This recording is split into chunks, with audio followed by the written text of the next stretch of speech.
So we had you lay on your stomach with the foam rolls under the pelvis, and you made an interesting comment. Can you recall what you said?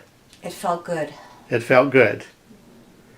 And then when I kept them there and I leaned on the sacrum, pushing it straight forwards, you made another comment. It felt good. It felt good. So that's nice to know.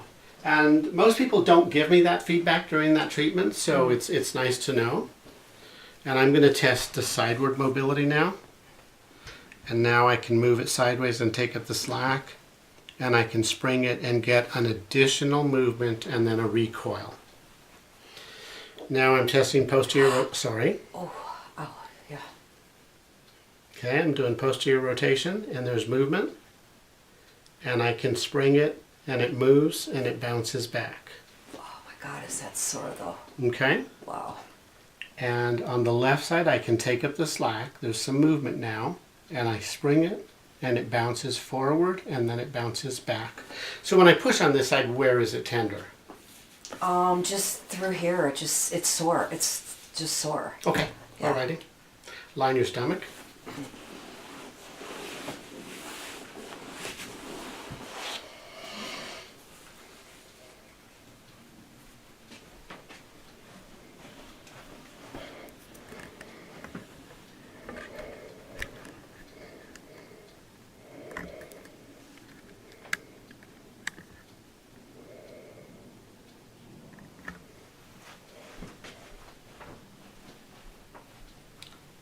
So I'm going to find the right PSIS. It's right here. That's sore. Okay, so I'm over the PSIS, over the sore PSIS. My other thumb is on the sacrum. And my left thumb is deeper now. If I move my right thumb to the left, I override. I don't even touch my thumb now. So your sacrum is now positionally forward in relationship to the PSIS. And now I'm testing inferior glide, and I feel the movement, and I see your heels bob up and down. Okay?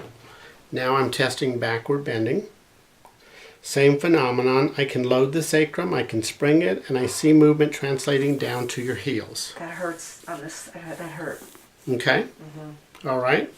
Well, I think it will be important to try an SI belt and see if that helps your symptoms. We earlier identified a lot of soft tissue pain. And now I'm testing superior glide. And I can take up the slack. And now I can spring it and I see your head bob when I do that. And that movement is present on both sides. Oh, that's sore. And now I'm going to test forward rotation. And I can spring the ileum into forward rotation. I can spring the left one. Okay. I'm going to come and test the top of the sacrum. So I'm testing forward bending, little bit of spring mobility. And I'm coming up to L5. And now I can take up the slack on 5 and I can spring it. There was no movement before that. And did I already demonstrate inferior glide? I can't remember. So here it is. And the motion now translates through the SI into the hip, and I see the heels bob up and down. Sacrotuberous ligament is right here, and it felt like bone. It wouldn't indent, and now I can indent that. So now it feels normal. So we've made a change. I understand you're still quite tender, and I think that this presentation is multifactorial. But the purpose of this film is to focus on the pattern of the wedged sacroiliac joint, the stuck sacroiliac joint, and how motion is restored to that. I'll have you walk up and down the hall and then sit and see how you feel. And but for now, I'll stop filming. Thank you.